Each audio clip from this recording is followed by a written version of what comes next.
Hey everyone, this is Jake Murray, and today I'm going to take you through the process of doing a quick architectural drawing in Photoshop CS3. The purpose of this tutorial isn't going to be so much about designing cool and interesting looking like fantasy or sci-fi architecture as much as it's going to be about how can you make any architectural drawing feel a little bit more grounded in reality no matter how complex or simple the actual building is. So let's get started. Okay, what I've done here already is created a basic 2-point perspective grid in Photoshop using the pen tool to draw vanishing lines out from my horizon line. And then I just use, there's a stroke option in the paths panel of Photoshop that you can stroke any path that you make with the pen tool using whatever brush you've selected. So everything here is done with just a basic pencil brush that I downloaded from the internet. Here I'm constructing a really simple box, just in 2-point perspective. And what you see me doing here is trying to divide that box into equal sections so that I can get the floors and however many levels I want this to be. I think I decided early on I wanted to do like a 4-story building. But the trick here is that you can divide any rectangle in perspective into halves just by drawing diagonals from one corner to the other and then seeing where those diagonals intersect. That will give you your midpoint. And it's a great way to measure in perspective without ever actually having to measure units of any kind. It's all completely visual and it works great, and it was probably the best little trick I ever learned in perspective drawing from school or books or anywhere else. But so you can basically, as you keep dividing it, you can divide it down into as many halves as you want. So you can kind of see up top there, I divided the half in half so that I can get 4 stories instead of 2.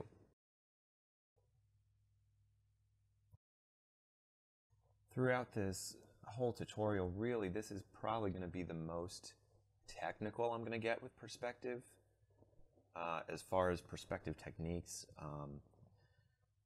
really when you're doing any kind of architectural drawing or painting or rendering, it's important that you have a solid background in perspective drawing to a certain extent. I mean, you'll see kind of as I go along, I'll tend to kind of fudge things a little bit and not worry too much about how perfectly straight the line is.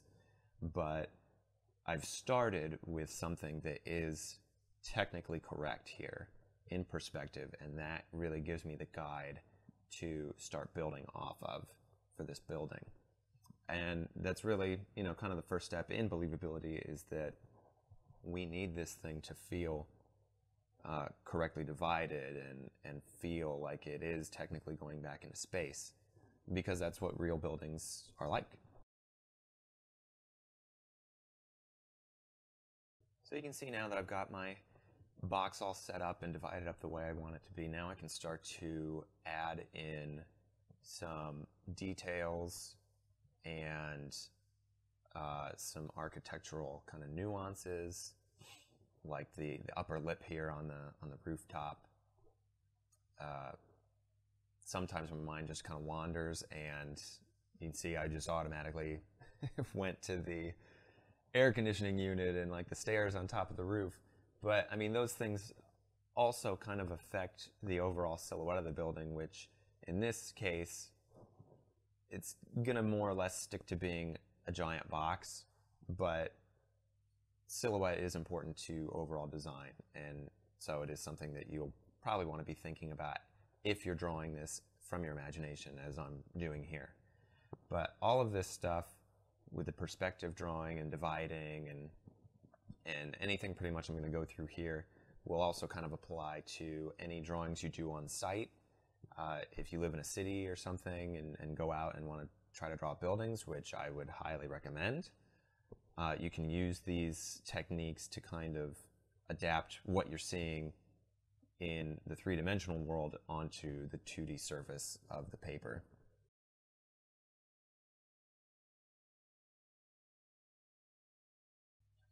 starting to get into more of the details now on the building, fleshing it out. One of the first things that I like to establish on a building like this is the door, because the door is really the first initial thing that we'll see on a building that indicates its actual size compared to people. And I'm going to get into this a lot more as this tutorial goes on, because that is really the thing that I've found in this kind of drawing architecture, is that even if the building just looks really cool and far out, or even if it's just basic like this,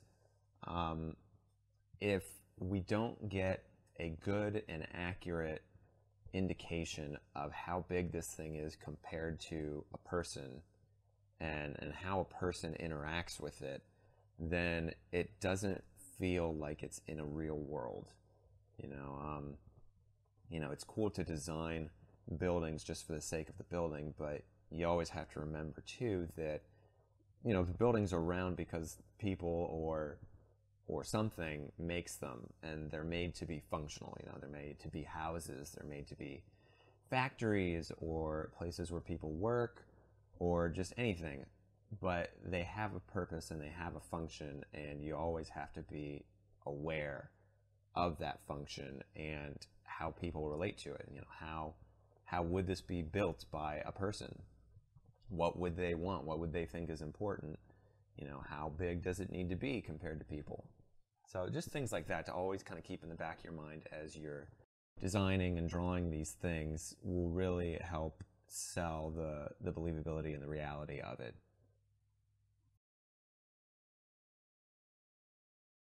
So I live in the city, and you'll kind of see walking around a lot of these, basic, just sort of square office buildings, but the older ones will have these, really nice sort of architectural elements to them.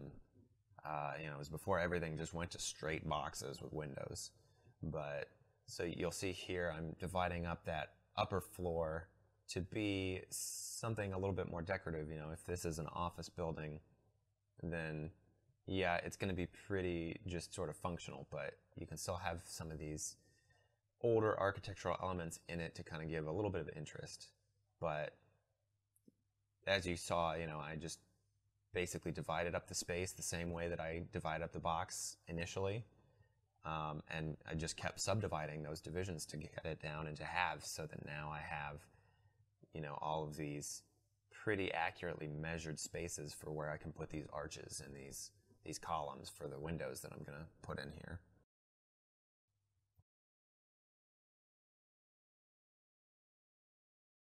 And this brings me to another point to mention with architectural drawing is, if you really want to learn how buildings are put together and the things that make them interesting, and all these little details, go out and just draw buildings.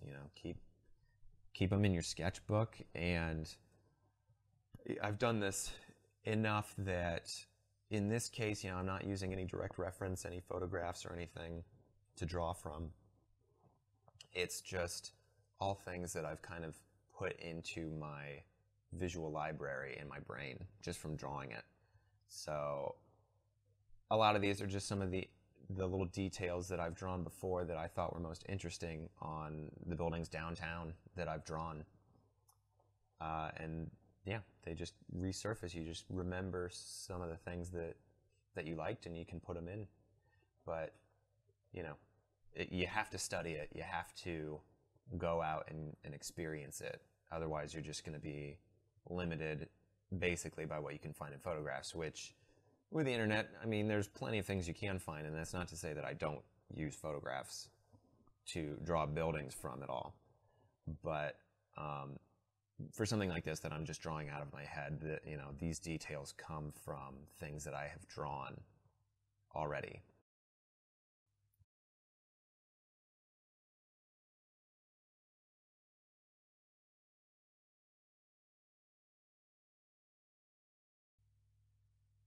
So now I'm getting into adding more windows to the building, and I'm thinking about what the space behind the windows will be used for.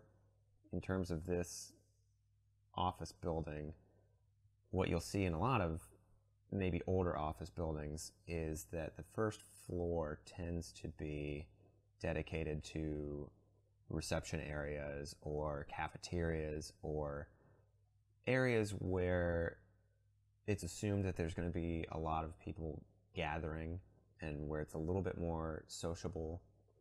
So typically you'll see bigger windows on those floors just to kind of let the light in. It's just more inviting. I'm not sure exactly why they do that, but that's just what I've noticed from drawing out in the city.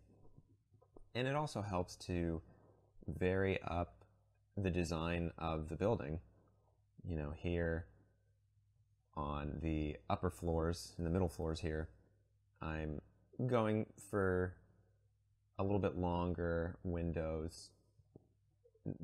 They just kind of, you know, they're basic rectangles. They don't, it's basically, you know, what somebody in a cubicle looks out to remember that there is an outside world out there.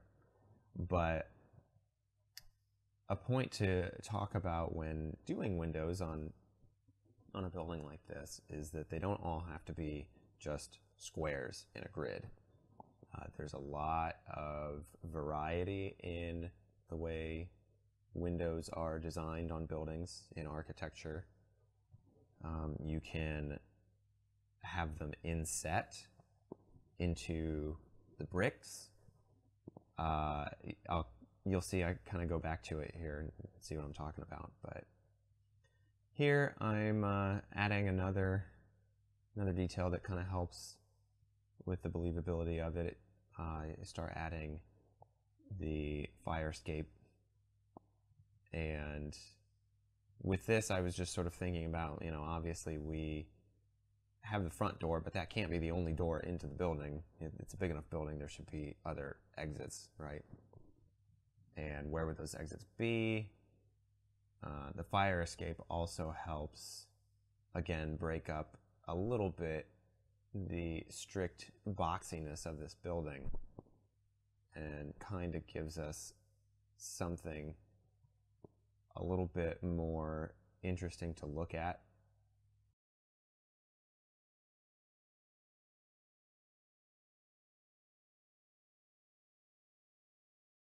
You'll see that I'm using those floor divisions that I made at the very beginning to determine where exactly to place these levels on this fire escape. Just another point to make about how just the correct dividing up of your object will help you throughout the entire process in terms of whether or not this building is actually believable.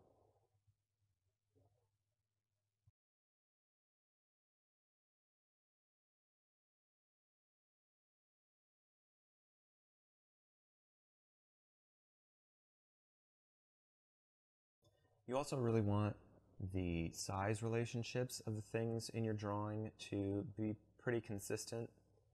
Like, like I was talking earlier about the front door and how that tells us exactly how big this building is and its details are compared to a human being. So when I'm doing these fire escapes, it's important that I keep that in mind and reference that size just generally in my head to determine how wide these ladders need to be.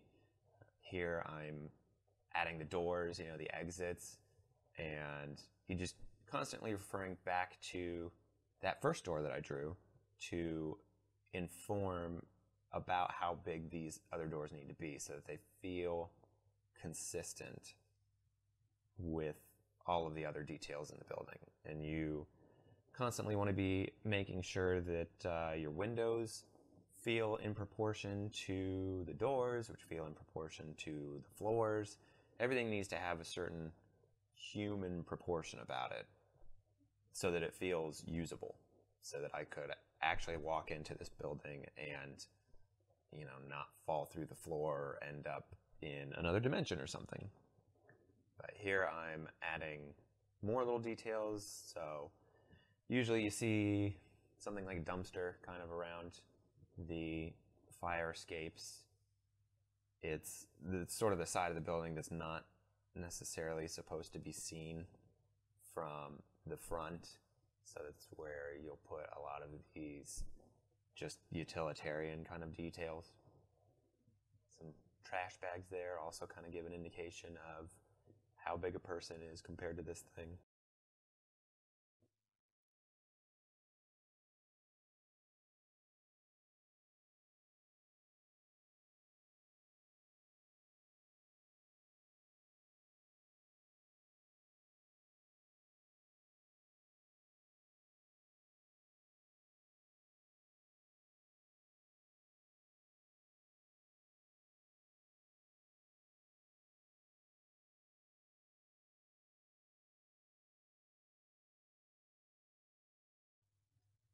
Here I'm starting to show some of the different building materials. So on this corner, I'm thinking more of like concrete, cement blocks that you see in some of these older buildings that also add interest to just the boring box. I think my idea here is that the rest of the building would just be kind of like a brick building, but indicating these corners, details, just helps break up the monotony. And usually you'll see things like this on buildings because a lot of buildings will show hints and indications of their construction. So you'll see different materials here, like I kind of am emphasizing here on the floors, these areas where there might be a separation in building materials because those floors actually are made of steel or concrete, and some of that actually shows on the outside of the building. And just another little detail that tells you something is going on inside this box. It's not just a box with pretty things on the outside. There is something to be done inside here.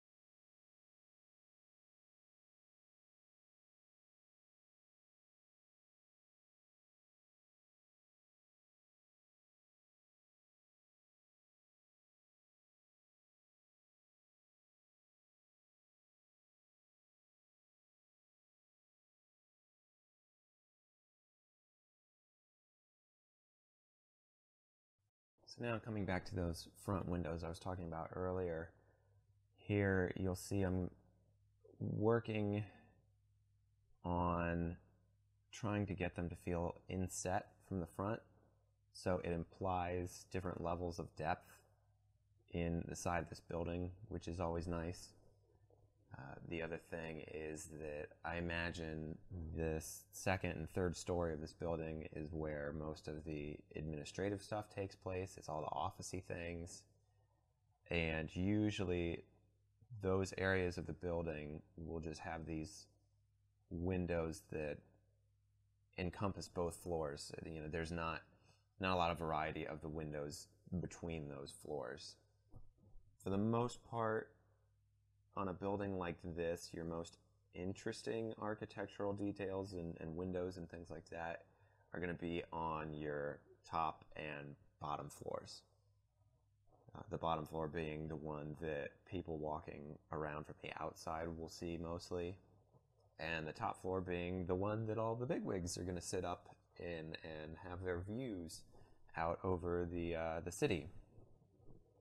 So just little things like that to keep in mind, and things that I've noticed from again, from drawing from life. Here I'm finally starting to try to tackle this left side of the building. For a while I wasn't really sure what I wanted to put in there after I had done the fire escape.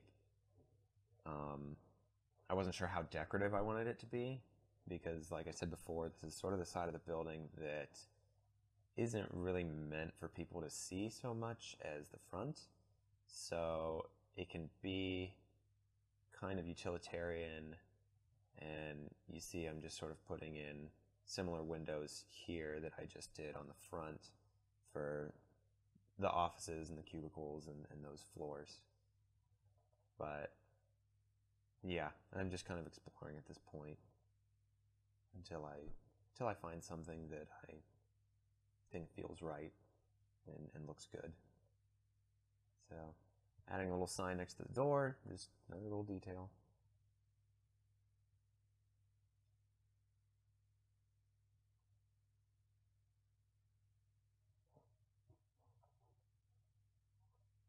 So I think I was originally gonna put in more arches up there, but one of the things I realized too was that because I hadn't actually measured the lengths of the side of the building versus the front of the building, that's where you can kind of run into trouble, where even if I had divided it in half correctly, those halves may not measure up equally from the side of the building to the front of the building. So then I'd end up with arches that might be a little bit bigger or a little bit smaller than they are on the front, and it would sort of disrupt the continuity of the building and the repetition that you're going for. So that's kind of something to keep in mind, is that if you're going to duplicate details throughout a building, measuring and size is going to matter, because if suddenly those details start to fall out of sync with each other, it's going to just disrupt the believability of it. Suddenly something, people may not know exactly what it is, but when they look at it, they're going to say, they're just going to have a feeling that something's not quite right.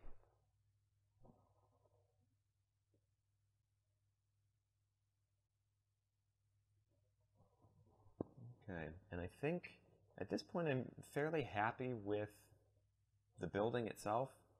So we don't want it to just be this big box floating out in the middle of nowhere, so we want to start putting in some environmental details, which will also ground it in a more believable sort of world. And you don't have to necessarily go crazy with these, but here we've got a sidewalk that going on here, and yeah, it all just helps to sell the reality of this building and the space that it's in. I'm imagining more of a downtown area.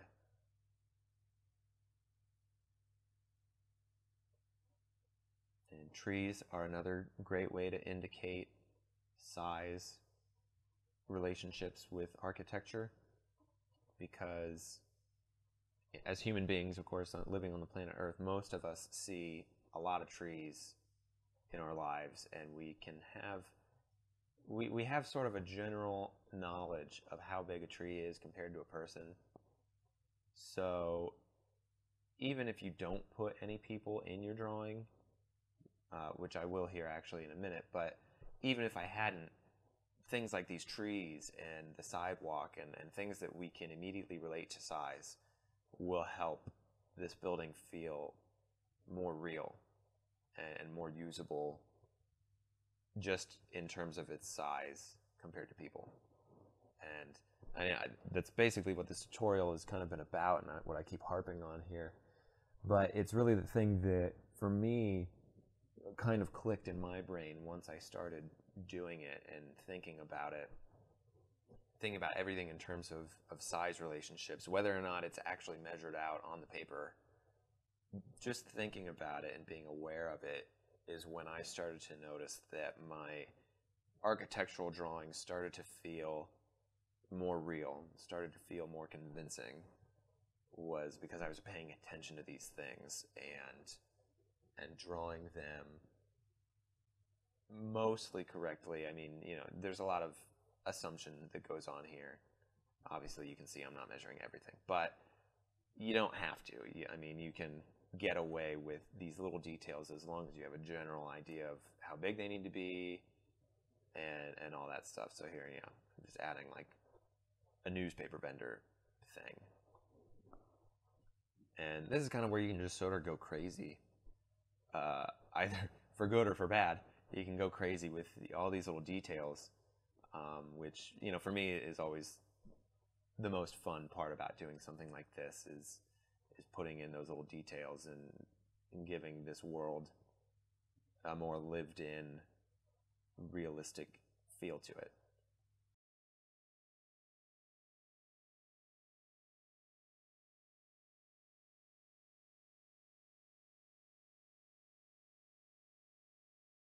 And of course, with anything that you put in your environment, always be relating it to your horizon line and your perspective. Everything just needs to relate. I mean, that's basically just a basic drawing fundamental.